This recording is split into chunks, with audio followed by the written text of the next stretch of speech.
파이팅 하십시오. 파이팅 하십시오. 파이팅. 힘내시다. 민주당.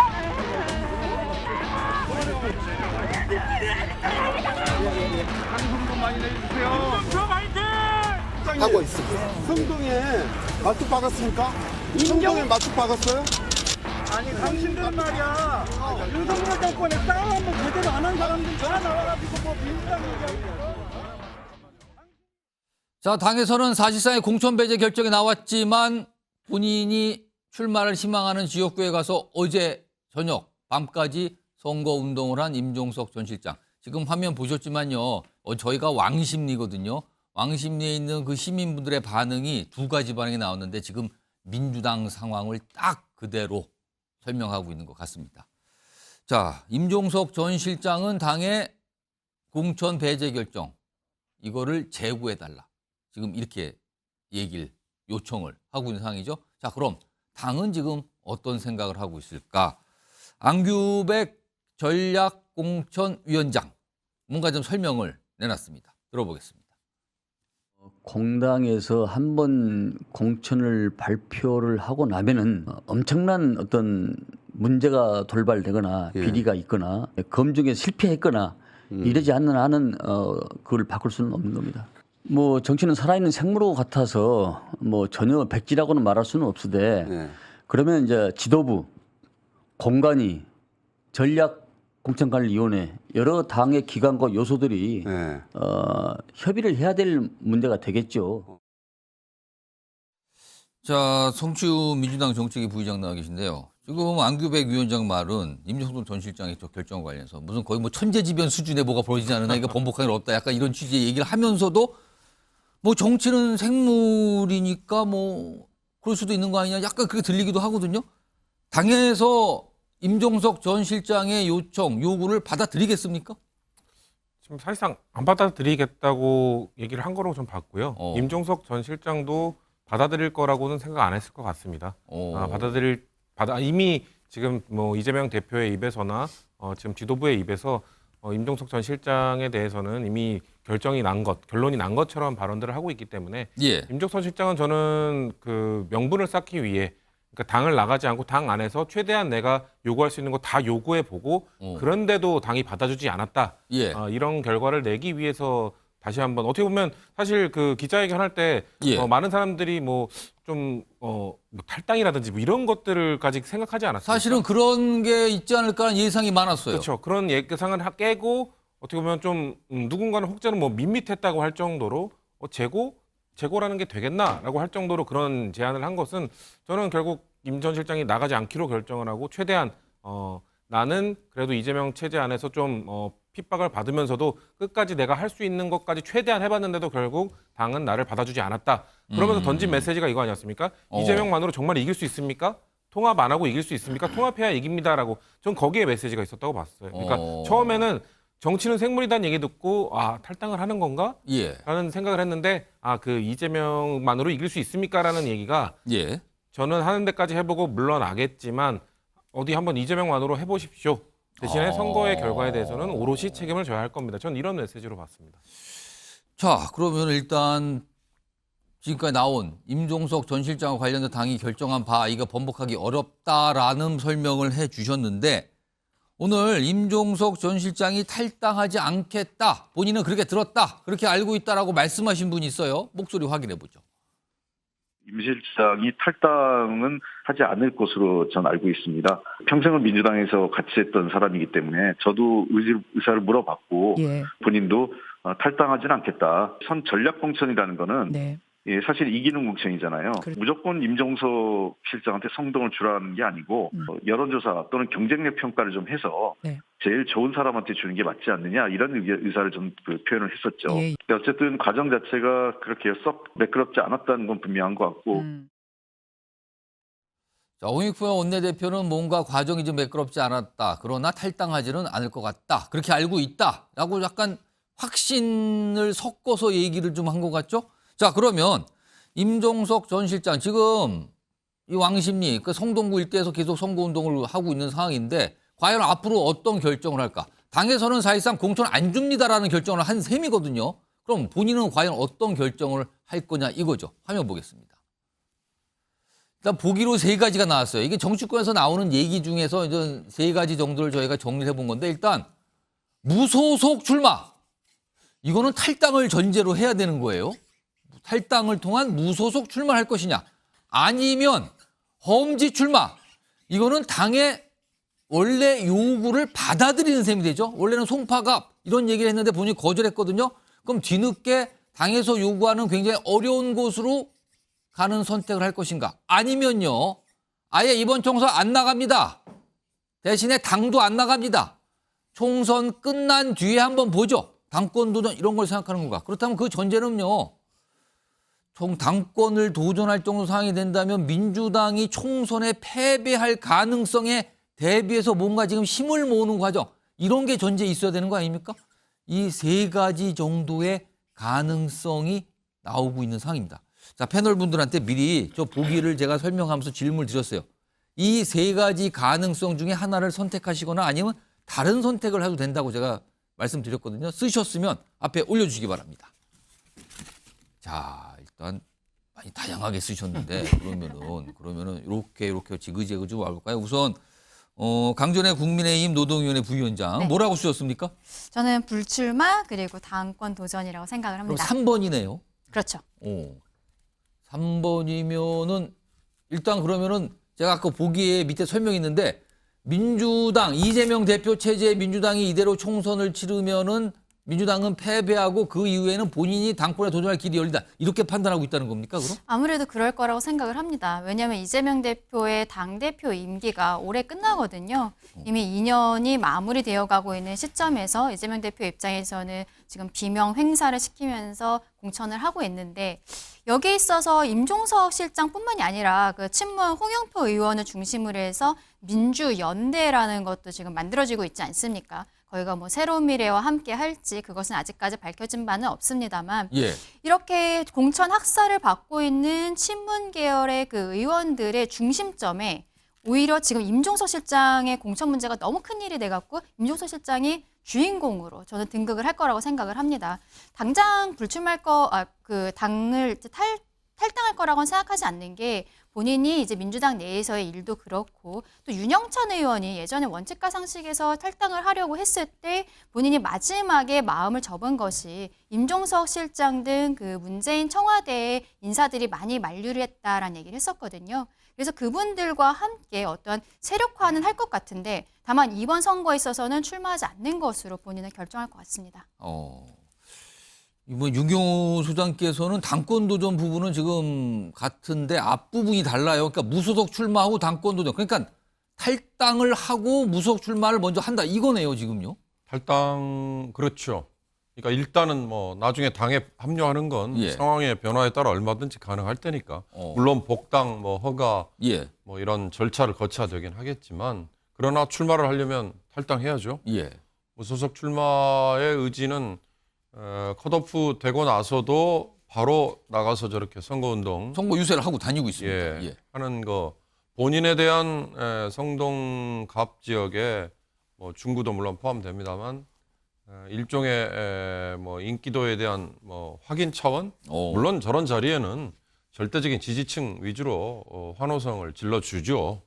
그렇지만 어찌됐든 저렇게 나갔는데 뭐 별로 썰렁했을 경우는 이중으로 더 마이너스 아니에요. 예. 세를 일단 과시하고 그리고 그 지역에 내가 나름대로의 지분이 있다는 걸 보여주고 예. 이제 그러다 보면 앞으로 여론조사들이 나올 텐데 소선거구제의 강점 한 표만 더 얻어도 가능하잖아요. 예. 당선이. 그런 점에서 입지를 본인은 보고 있다가 양대 정당의 이점에 밀려서 불리해지면 뭐 후보는 접으면 되는 거니까요. 그 다음에 더 방점은 8월에 치러질 민주당 전당대회에서 비주류의 어떻게 보면 탄압받은 대표 자격으로 당권에 도전한다 이건데 지금 저는 뭐 이 카드랏 중에 가장 귀에 뜨이는 얘기 중에 하나가 윤영찬 의원에게 임종석 전 비서실장이 8월에 나하고 함께 맞서 봅시다. 이재명 대표에게. 그건 누가 봐도 전당대회 당권이네요. 예, 그 얘기를 했다. 바로 그게 이재명 대표의 귀에 들어간 것 때문에 이번에 컷오프에 직접적인 타겟이 됐다. 이런 얘기들이 들리는 걸 보면 임종석 전 실장으로서는 이걸 지금 접어버리면 본인의 입지가 확 줄어드는 거니까 당권 도전을 위해서는 저는 무소속 출마를 할 거라고 봅니다. 그럼 무소속, 그러니까 탈당 그리고 무소속 출마해서 만약에 국회의원에 당선이 됐어요. 근데 이제 무소속 국회의원이잖아요. 그렇다면 당권을 도전하려면 민주당에서 다시 복당을 받아줘야 되거든요. 근데 이재명 체제에서 그게 가능할까요? 이제 선거 결과에 따라서 당연히 이제 맞춰지겠죠. 그러면 지금 아까 얘기했듯이 이재명 체제 하에서의 민주당이 선거 지금 패배. 만약에 패배한다면 예를 들어서 한석이라도 소수당, 그러니까 다수당이 못 되는 경우, 뭐 그런 경우는 이재명 대표의 입지가 뭐 확 줄어들 거고. 설사 승리를 하더라도 세를 더 보강하기 위해서 그동안에 이런 컷오프를 당했는데도 바로 뛰쳐나가고 다른 당에 가고 심지어는 뭐 적의 편에 서는 이런 분들보다는 오히려 외연을 확장하는데 우선적인 제위의 대상이 될 수 있을 거다 이런 계산을 하겠죠. 자, 두 분 말씀 들어봤는데 어제 임종석 실장이 기자회견 통해서 여러 가지 얘기를 했는데 특히 어떻게 보면 총선과 관련해서 얘기를 좀 살짝 꺼내놨어요. 그 얘기 좀 확인해 보겠습니다. 양산 회동에서 이재명 대표가 굳게 약속한 명문 정당과 용광로 통합을 믿었습니다. 이재명 대표와 최고위원회에 묻고 싶습니다. 정말 이렇게 가면 총선에서 이길 수 있습니까? 이재명 대표만으로 국민의 마음을 얻을 수 있는 것입니까? 자, 일단 지금 소정욱 변호사께서도 여기 보면 이재명 그리고 대체제 뭐 당권 이렇게 쓰셨는데 사실 요거 설명과 함께 어제 지금 화면 보시면 어제 저 왕심리 유세 때 옆에 보면 최근에 현역평가 하위를 받은 분 그리고 오늘 뭐 컷오프 확정된 분들 등 다른 이른바 친문 비명계 위원들과 함께 했어요. 이거는 세를 규합하는 거라고 보십니까?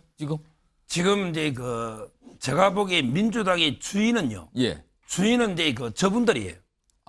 이 말은 이제 김대중, 노무현, 문재인 이게 주인이에요. 이재명 대표는 이제 돌연변입니다. 세입자입니다. 세입자라. 민주화에 지분이 없어요. 민주화도 한덕도 없죠. 그 민주당의 주인은 지금 저분들이고 이재명 대표는 세입자다. 그렇죠. 주인이 왜 나갑니까? 민주화 운동을 한 적자들은 이게 임종석 저런 분들이에요. 따라서 저는 주인이 나가지 않는다. 지금은 이제 과지욕을 겪고 있지만 차마석에 이재명 대표를 끌어내린다. 근데 문제는 8월까지 안 갑니다. 그럼요. 총선까지 안 갑니다. 그럼 바로 이게 총선 전에 여론조사가 폭락하면서 지금 공천이 끝나면요. 후보자들의 비명 소리가 들릴 겁니다. 민주당의 상황이 굉장히 어려워질 거다. 이대로 가면 이게 백석도 못 얻는다. 우리 전멸한다. 이재명 대표 얼굴로 어떻게 선거 치르냐. 이재명 대표 물러나고 선대위나 비대위 구성해라. 이런 요구가 빗발칠 겁니다. 그때 지금 그게 3월이에요. 조금만 참으면 이재명 대표께 대표직 유지 못합니다. 후보들이 용납 안 해요. 그러면 이게 미리 끌어내리면 그다음에 우리가 당을 접수한다. 이게 대체제예요. 당권을. 저는 빠르면 공천 만료 3월쯤. 늦어도 이게 총선 때는 무조건 물러나야 거예요. 왜? 총선 참패하면 전 사람들이 전부 이재명 책임론을 들고 놀 거 아닙니까? 이재명 대표 당신이 공천 잘못해가 우리 다 죽었어. 그러면 그때 되면 대표가 자연스럽게 바뀌면 그때 접수하는 게 2단계. 늦어도 이게 8월 달은 3단계인데 그때까지 안 가요. 1단계로 갈 거다. 1단계는 3월에 되면 이재명 대표로는 얼굴 총선 못 치른다. 이런 게 아마 여론이 놓으면 그때 아마 교체될 겁니다. 그럼 때가 그렇게 된 선택이라면 때가 그렇게 된 거는데 그럼 아까 비율을 지금 친문 의원들 아까 화면에 등장했던 분들이 주인, 이재명 대표는 세입자. 근데 지금 당을 나가신 분이 이낙연 전 대표와 서른 의원 등등등이 있거든요. 이분들은 주인이에요, 세입자예요, 뭡니까? 주인인데 아마 이제 일시 당권을 잃다 보니까 급하니까 이제 나갔는데 나중에 당에 남아 투쟁하는 동지들이 다시 당권을 해소하면 아마 이게 다시 들어오겠죠. 그때 되면 결국은 이제 민주당의 주인은 민주, 운동권 이게 주인입니다. 이재명 대표가 이게 무슨 운동권의 지분이 있습니까? 아주 극소수 저는 비주류라 봐요. 알겠습니다. 자, 마지막으로 성취은 부의장도 다른 분들도 비슷하네요. 불출마 후 선거운동, 불출마 후 선거운동이요? 이거 뭡니까? 뭐 불출마 후 당권 도전으로 가는 건 다다음 단계고요. 예. 다음 단계로서는 선거운동을 해야 된다. 근데 하기 전에 민주당의 주인은 운동권이 아니고 접니다. 예. 15년째 당비를 그냥 꾸준히 내고 있는 평당원이 성취은 부의장이 내가 주인이다. 제가 갑자기 주인입니다. 밝히셨어요. 예, 당원들이 주인이죠. 뭐 예. 586이나 뭐 친명이나 어디가 주인은 아니라고 생각을 하고요. 지금 뭐 갑자기 이제 민주당 주인이 누구냐 토론이 있는데 아무튼 주인이라고 주장하시는 분이 나타났어요 지금요. 네. 예. 제가 주인 이것만 편집될까 봐 두려운데. 알겠습니다. 예, 일단 그 탈당은 왜 안 할 것인가라고 예. 저는 예측을 하냐면 탈당을 하게 되면 지금 대부분의 지금 친명 의원들이 지금 뭐 하위를 받은 분들이 송갑석 의원을 제외하고 다 수도권입니다. 수도권에서는 아무래도 탈당을 하고 무소속이나 무슨 연대로 나갔을 경우에는 예. 당선되기가 쉽지 않죠. 그리고 민주당의 후보에도 영향을 줬기 때문에 국민의힘 승리에 영향을 줬다. 그렇게 돼서 전체 선거가 패배했을 때 책임이 분산될 수 있습니다. 그렇기 때문에 그 책임을 분산시키는 것을 원하지 않을 것 같고요. 그 무소속으로 출마해서 혼이 그렇게 다시 돌아오는 케이스는 보통 뭐 호남, 국민의힘은 영남, 예. 민주당은 호남 이렇게 좀 부담스럽지 않은 지역. 그리고 뭐 2016년에는 세종시의 뭐 상징 같은 존재였던 이해찬 전 총리 같은 그런 정도 돼야지 가능한 거라고 보고요. 수도권에서는 그런 수도권에서는 쉽지 않다. 그렇기 예. 때문에 일단은 탈당을 하지 않고 불출마를 하는 게 맞고 예. 그리고 저는 전현희 후보가 지금 결정됐으니까 거기 선대본부장을 맡아서 전현희 후보를 네, 도와서 선거운동을 한다? 선거운동을 해줘야 됩니다. 그래서 그 지역의 선거를 승리로 이끈다면 저는 지금 임종석 전 실장에 대해서 비판하고 있는 뭐 지지자들이나 이런 분들이 매우 머쓱해지겠죠. 저렇게까지 도왔다? 예, 그 명분이 생기는 거죠. 왜냐면은 지금 그 패배 이후에 아니면 뭔가 그 선거에 나서지 못한 이후에 예. 선거운동을 안 해서 지금까지도 비판을 받다가 당을 나가신 분이 이낙연 전 총리 아닙니까? 그런 비판. 그렇게 되면은 만약에 불출마만 하고 선거운동을 안 하면 선거를 패배했을 때 분명히 또 책임도 분산하게 될 거예요. 이런 얘기가 나올 겁니다. 그때 분란을 일으켜서 당의 분위기를 안 좋게 만들어서 결국 선거를 패배하지 않았냐 이런 책임까지 올 거거든요. 예. 그렇기 때문에 최선을 다해서 선거운동을 한다면 전 임 전 실장에게 아마 더 큰 기회가 오지 않을까. 그래서 저는 선거운동을 해야 그다음에 당권 도전 그런 스텝을 갈 수 있다고 생각합니다. 자, 지금 내분 표현이 조금씩 비슷한 측면도 있지만 아주 이 세밀한 부분에서는 잘 달라요. 그리고 시점에 대해서 약간 판단이 다르게 좀 적어주셨습니다. 시청자 여러분께서 한번 판단해 보시기 바라고요. 지금 이 시가 민주당에서 전략공천위원회 회의를 또 하고 있어요. 그렇다면 전략공천 관련된 논의하고 뭔가 결정을 한다는 거잖아요. 근데 아직 회의가 시작이 된 지 얼마 안 돼서 아직 뭔가 결과는 안 나오는데 그거 나오면 바로 전해드리도록 하고요. 그런데요, 지금 전략공천과 관련해서 남은 결정을 해야 될 분들이 대표적으로 2명이 남아 있어요. 추미애 전 장관, 이현주 전 의원. 민주당에서 여전사라고 불렀던 인물. 여전사 1명은 공천 받았잖아요, 지금 전현희 전 국민권익위원장. 2명 남았습니다, 지금. 이걸 가지고 또 여러 가지 얘기가 나올 수가 있거든요, 지금. 자, 그럼요. 안규백 위원장이 설명을 좀 내놨습니다. 들어보시죠. 서울은 아닌 것 같고요. 아마 수도권에서 하실 수 있을 것 같습니다. 당의 여러 가지 지금 처한 상황과 추 대표의 여러 가지 경쟁력을 고려해서 동작보다는 다른 지역으로 이현주 의원은 이제 복당을 하셨기 때문에 아무래도 당의 험지 쪽으로 가야 되지 않겠습니까? 만약에 가시게 된다면은 서울은 아닌 것 같습니다. 시청과 충돌하는 정책들이 좀 있었던 건 맞아요. 특히 부동산 같은 경우는 정책. 어떤 피해 말을 해도 할 말이 없는 것이고 문재인 전 대통령 솔직히 인정을 했고 네, 맞아요. 그렇게 보면 책임으로부터 자유로울 수는 없지만 근데 지금 말하듯이 누구 때문에 졌다 이렇게 말하는 그거는 본말이 전도된 거죠. 최근에 민주당 안에서 윤석열 정부 탄생의 공신, 뜻하지 않은 공신이 누구냐 가지고 갈등이 있었잖아요. 한쪽에서는 추미애 전 장관을 지목하는 쪽이 있고요. 다른 쪽에서는 무슨 소리입니까? 문재인 정부 당시 대통령 비서실장들이 책임져야 되는 거 아닙니까? 이렇게 갈라지고 있는 상황이거든요. 그걸 대표하는 인물이 추미애 전 장관과 임종석 전 실장입니다. 근데 지금 공천과 관련해서 아주 다른 대우를 받고 있어요. 자, 강전혜 변호사. 만약에요. 추미애 그다음에 이현주 전 의원 이렇게 얘기 나왔는데 특히 추미애 전 장관은 당에서 어떻게 하든 여러 지역구를 알아보면서 공천을 주려고 애를 쓰고 있는 것 같아요. 그렇죠. 반면에 임종석 전 실장 공천 배제시켰거든요. 그러면 지금 민주당은 윤석열 정부 탄생의 책임이 추미애 전 장관이 아닌 임종석 전 실장에 다 있다. 이렇게 판단을 한 겁니까, 그럼? 그러니까요. 국민들 입장에서는 추미애 전 장관이 당시 검찰총장이었던 윤석열 총장에 대한 징계를 하면서 그 과정에서 윤석열이 대통령으로 커간 것을 모두가 보았는데요.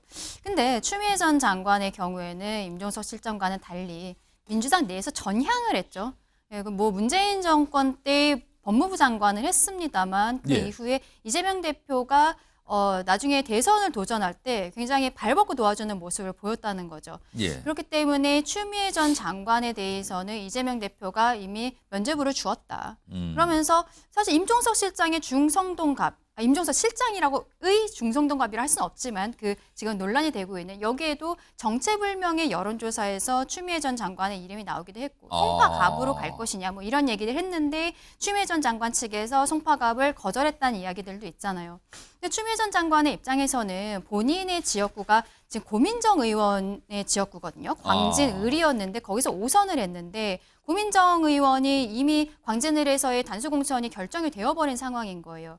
추미애 전 장관도 어딘가 본인이 당선될 만한 곳을 가야 되는데 근데 지금 서울이 아니라 수도권 쪽으로 알아보고 있다라고 공관위원장이 조금 아까 이야기를 했습니다만 추미애 전 장관이 수도권 어디를 간다고 해서 저는 그 본인이 경쟁력이 있을 것인지 굉장히 의문입니다. 왜냐하면 이분이 민주당 내 지지층에 있어서도 제가 아까 말씀드린 것처럼 윤석열 정권의 탄생에 굉장한 공을 갖고 있는 사람이라는 걸 모두가 다 알고 있거든요. 수도권 어디를 가도 지금은 다 격전지인데요. 근데 민주당에서는 그렇게 판단 안 하는 거 아닙니까 지금? 책임이 없다고 인정해 주는 거 아닙니까? 사실상 오히려 지금? 저는 추미애 전 장관이 어떠한 민주당에 있어서의 큰 어른으로서 뭐 좀 앞으로의 대선이라든지 큰 것을 본다면 본인의 고향이 대구이지 않습니까? 대구에 가서 저는 정말로 거기에서의 어떠한 민주당, 진보의 세력을 키우는 데 있어서 이 한 번 불살라서 저는 그런 모습을 보이는 게 맞다고 생각하는데요. 수도권 어디를 가도 저는 추미애 전 장관은 사실상 어려울 것이다. 그래서 지금 결정을 못하고 있는 것이다 라고 생각을 합니다. 사실은 민주당에서 회의를 할 때마다 이번에는 두 인물에 대해서 어떤 공천 결과 나오나 기다리는데 안 나오고 있어요. 그래도 오늘도 기다리고 있는 거예요. 언론의 기자들은요. 오늘 회의를 했다니까 오늘 밤에라도 또 나오나? 그런 얘기가 나오는데 아직은 모르겠습니다만 성추인 부의장? 이현주 전 의원 얘기 좀 해보죠. 이현주 전 의원은 별명이 있죠. 문재인 저격수. 이게 별명이에요. 지금도 계속 붙어 있어요. 그렇습니다. 근데 만약에 민주당에서 이번에 이현주 전 의원에게 아까 뭐 수도권 얘기 나왔는데 어디 공천을 준다면 지금 특정 지역구가 언급도 되고 있어요. 준다면 이건 가뜩이나 지금 공천 관련해서 반발하고 있는 친문을 더욱 자극하고 반발을 부채질하는 거 아닙니까? 그럴 수밖에 없죠. 저는 뭐 지금 추미애 전 장관과 비슷하다고 보는데요. 이현주 전 의원의 이 스타일도 결국 비슷합니다. 이 중도 확장성이 있을까라는 생각이 듭니다. 별명이 저격수라는 것 자체가 이 중도 확장보다는 이 강성 지지층에 어필할 수 있는 강성 지지층을 견고히 할 수 있는 공격수 형태의 정치인 아닙니까? 그렇기 때문에 그리고 또 그 문재인 저격수로 잘 알려져 있지만 국힘으로 넘어간 이후에 이재명 대표도 저격했었거든요. 사실 얼마 전에 나왔던 그 연산군 단어를 먼저 썼던 건 이현주 전 의원입니다. 그렇기 때문에 이재명 대표 당시 후보를 향해서요. 그렇기 때문에 그런 말까지 했던 사람도 공천을 해줄 정도의 아량과 배포인데 왜 친문에게는 그런 아량과 배포를 베풀지 못하는가? 지금 그걸 다들 궁금해하는 거잖아요. 그거에 지금요. 대해서 왜 대체? 그러니까 뭐 이제 앞으로 그러지 않겠다고 서약하면 되는 건가? 뭐 각가지 추측을 할 수 있죠. 근데 그런 건 있습니다. 지금 뭐 추측되는 지역이 아마 그 윤석열 그 정부의 대통령실 그 비서관이 단수공천을 받은 핵심 참모가 받았다는 지역 아니냐 뭐 이런 얘기 나오죠 지금요. 그렇기 때문에 거기에 또 이현주 전 의원의 뭐 특징을 최대한 살린다면 저격수니까 지금 윤석열 저격수로 돌아섰으니 거기에 공천하는 게 맞겠다라고 생각할지 모르겠으나 글쎄요. 저는 그 좀 당원들이나 유권자들이 납득할 수 있는 데이터가 없다면 쉽게 아까 말씀하신 것처럼 친문 진영에서도 또 비명 진영에서도 대체 왜 이렇게 우리한테만 차별 대우를 하느냐라는 보물의 소리가 나올 수밖에 없을 것 같습니다. 그러니까 왜냐하면 중도 확장 수도권 다 똑같습니다. 뭐 경기와 서울, 인천 조금씩 다르겠지만 결국 수도권은 중도 확장, 중도층에 어필하는 후보가 잘 되는 거기 때문에 과연 그런 물론 인물 대 인물 구도에서 아까 말씀드린 그 윤석열 대통령실 출신과의 그 구도를 짜겠다는 건 알겠으나 객관적 데이터가 없다면 전 반발이 더 커질 거라고 봅니다. 지금 안규백 위원장이 회의를 5시 한 반 정도의 회의장에 들어갔거든요. 들어가면서 살짝 얘기를 꺼내놨어요. 뭔가 좀 예고를 했습니다. 들어보시죠. 아마 오늘 가능할 것 같아요. 이따 밤에 한번 해보고, 해보고. 근데 이따 쌍특검이 있기 때문에 뭐 그 여부를 좀 지켜봐야 할 것 같은데. 예. 아침에 의원님이 또 그 험지 얘기도 하시고 뭐 좀 구체적으로 얘기를 하셔가지고 뭐 동작보다는 좀 다른 지역 그런 차원에서 아마 될 것 같아요. 그럼 동작 아니고 서울 아니고 수도권으로 오늘 나올 것 같다는 거 아니에요? 예고를 했어요. 오늘 밤이라도 나올 것 같다고 지금. 물론 본회의 상황을 좀 보겠다는 거잖아요. 이런 가운데 추미애 전 장관, 이현주 전 의원의 총선 경쟁력에 대해서 의문 표시를 하신 분이 있어요. 들어보겠습니다. 추미애 장관 같은 경우에는 민주당 지지자 외에는 확장력이 없다는 게 입증이 됐어요. 동작도 넣어보고 송파도 넣어보고 충성동 갑도 넣어봤다는 거 아니에요. 안 되잖아요. 그런데 무슨 여전사예요. 그 이현주 의원 복당에 대해서는요. 민주당에서 다른 당 갔다가 바로 온 게 아니고요. 몇 당을 또 거쳤어요. 확장력이 없잖아요. 총선에 무슨 도움이 되죠?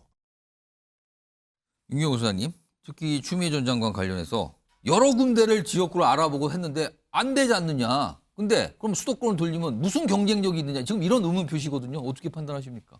그러니까 똘똘 뭉쳐서 쫓아다닌다는 뭐 이재명 대표에게는 개딸이라고 표현하는 사람들, 그다음에 과거에는 뭐 문빠 이렇게 얘기했던 이들이 전국 단위로 흩어져 있을 거 아니에요? 이들이 어떤 이슈에 대해서 예를 들어서 뭐 법무장관 추미애의 지지 이런 거야 똘똘 뭉치는 뭐 힘을 발휘하겠죠. 그러나 특정한 지역구에는 그 숫자가 한계가 있을 수밖에 없는 거잖아요. 여론조사에 뭐 갑자기 뛰어들어서 할 수도 없는 거고. 더군다나 뭐 이사를 하지 않는 한은 유권자로서의 역할은 더더욱 불가능한 거고. 이제 그런 점에서 어떻게 보면 역설적으로 팬덤 정치라는 팬덤에 의존하는 정치인의 한계가 아닌가. 추미애라는 정치인이 그동안에 그런 팬덤 같은 지지층들에게 떠받쳐가지고 여기 오늘 이때까지 온 거 아닌가.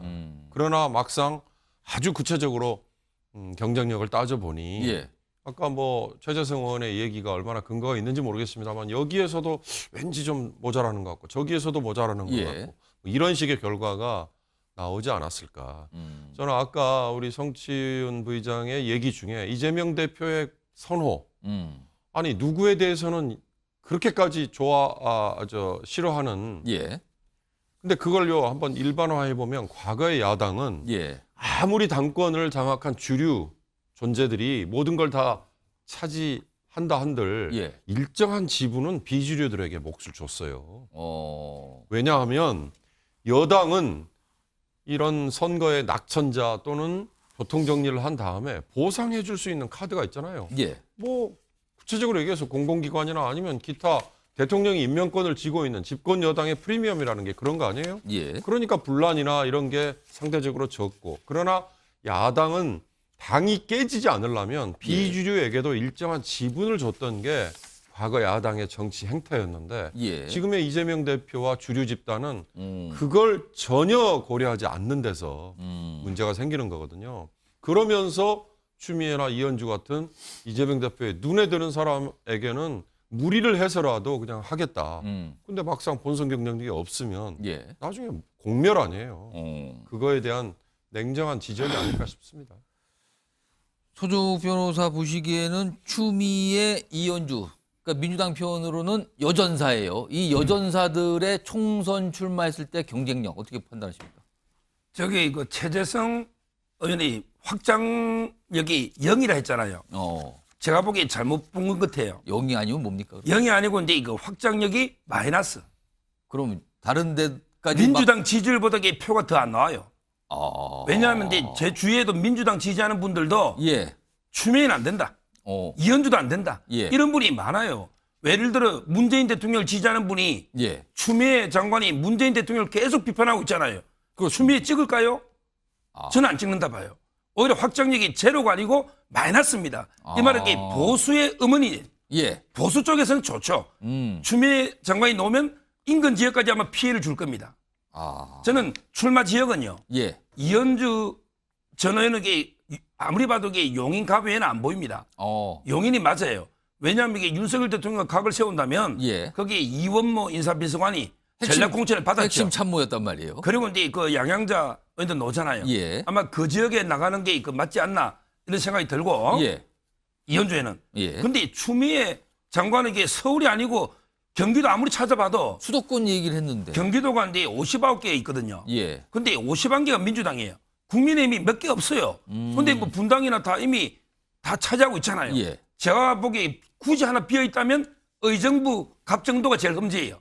거기에 전희경, 전희경 이분이 윤석열 대통령실의 그 정무비서관인데 아주 이제 경쟁력이 뛰어난 진짜 보수의 여전사입니다.